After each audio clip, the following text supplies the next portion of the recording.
Look, no intro, guys, just straight from the heart. If you're hesitant about going for something that you're passionate about, but you're afraid of doing what's necessary, if you're afraid of doing the hard work that's required, you're not only doing a disservice to yourself, but you're doing a disservice to your Creator.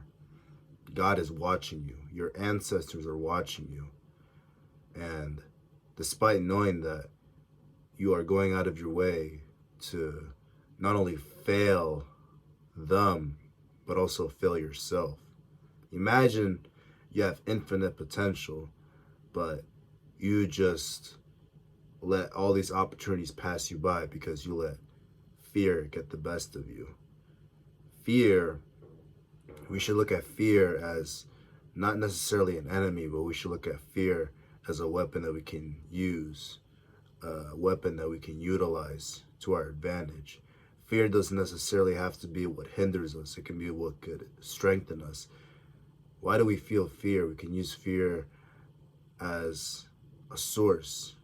Like the same way when a deer sees a predator, the deer can all of a sudden leap very far because it's afraid. That's how we should look at fear. Fear doesn't have to be what consumes us and makes us crumble, but it can be what pushes us to extraordinary feats. And I believe fear is when we're afraid, it's when we're most powerful. So I want you who's watching to remember this. When you are afraid and when you're experiencing fear, you can either live with the pain of discipline or you can live with the pain of regret. I'm going to repeat that one more time. You can either live with the pain of discipline or you can live with the pain of regret. Look, guys, like with me, I'm a boxer, right? But I wasn't always, I wasn't born into boxing. I don't come from a boxing family, I only started boxing when I was 15 years old. I was going to some little boxing club, and all I did was hit the heavy bag or nothing. I didn't have no intentions of competing or nothing like that.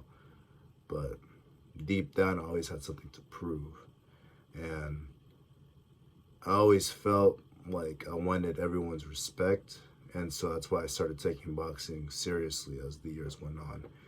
I'm 19 today. I'm about to be 20 soon, and I gotta do what's right for myself, and I gotta do what's right for God. So at the end of the day, guys, I can just speak out of personal experience. If you are gonna do something but you're scared, it could mean that it's worth it. Something that's easy, maybe it isn't worthwhile. If you're gonna do something that requires you at your best bet is that you should do it. Because think about if you don't do it. Think about if you let the opportunity pass you by. You're gonna look back at that and just wonder, why didn't I do it? If only I did it. Think of all the good that could come out of it. Now think about how you feel if you didn't do it, and all the good that could have come out of it doesn't even happen because you let the moment get to you.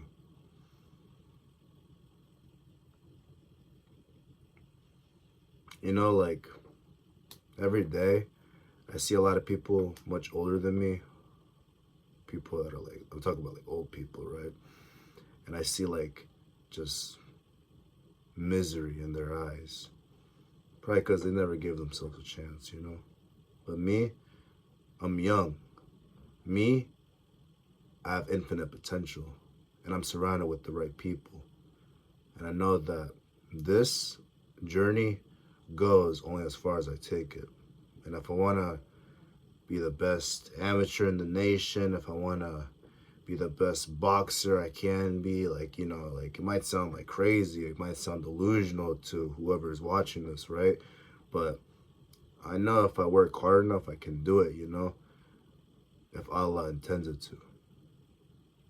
So With that being said, I think when you're going through adversity, it reveals who you really are deep down. It reveals if you're a coward or if you are what you say you are.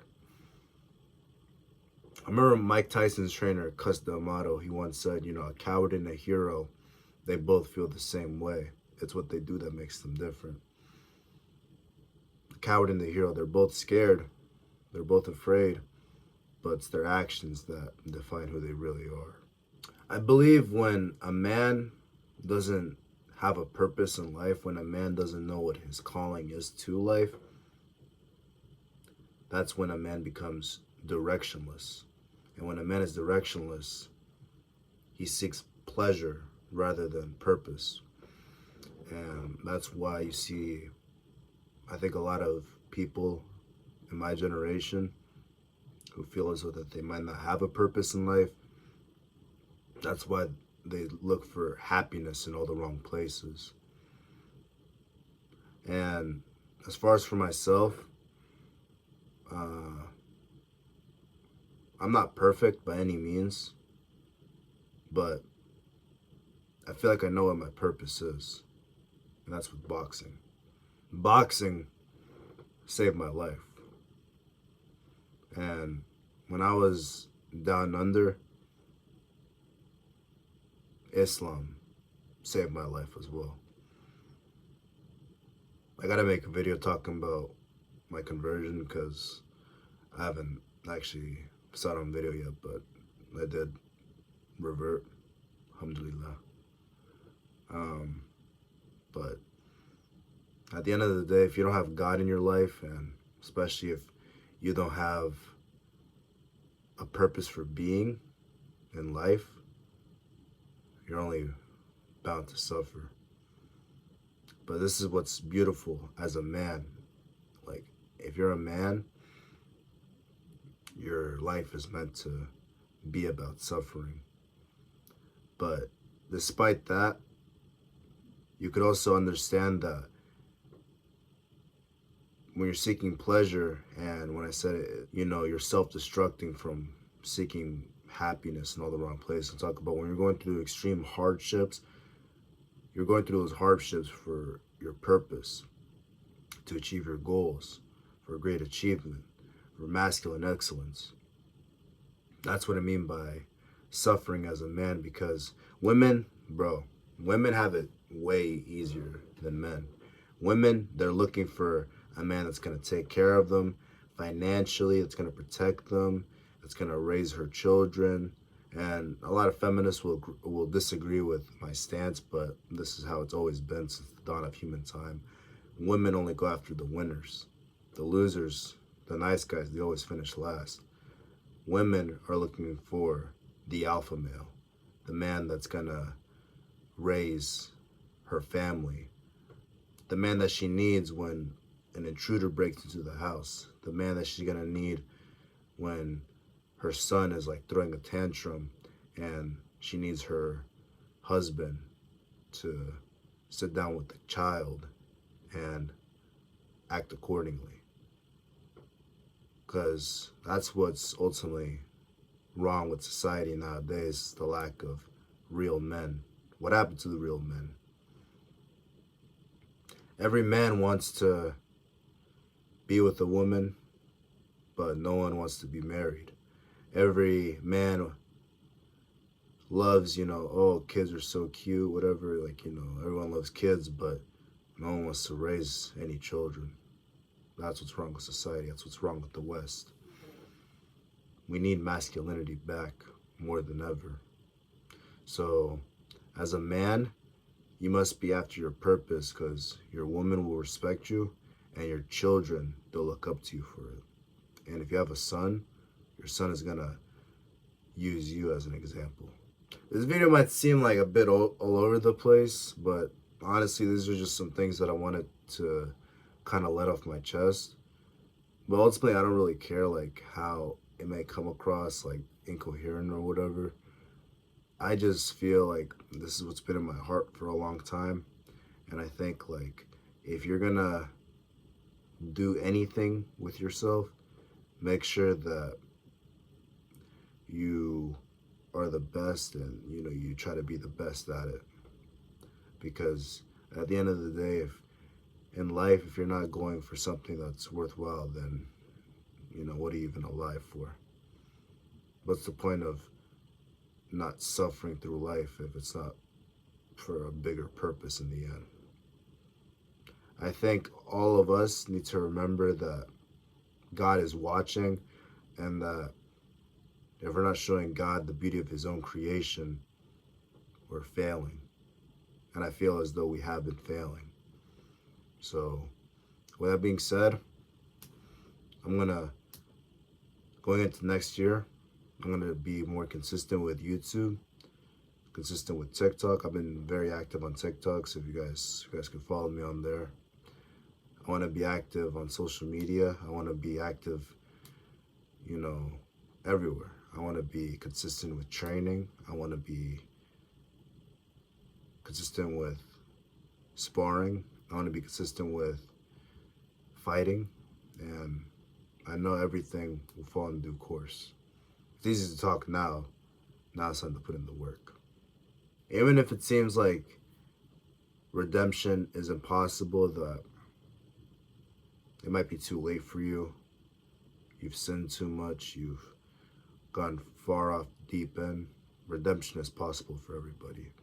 A second chance is possible for everybody, because God, he wants to see you at your very best.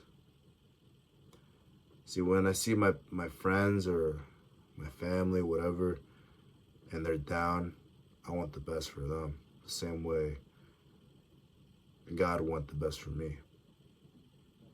So at the end of the day, guys, if you're down under, you can bounce right back anytime. You gotta be willing to put in the hard work and be willing to show up and do what you gotta do.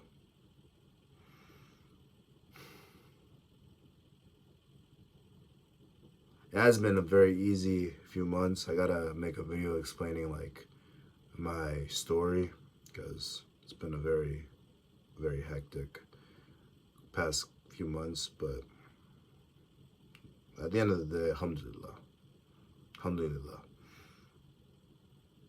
You gotta understand that bad things happen so we can grow from it. And I think a lot of the bad things that have happened to me, they happen so I could grow. So I'm gonna use my story to inspire you guys. So I'll see you guys in the next video. Peace.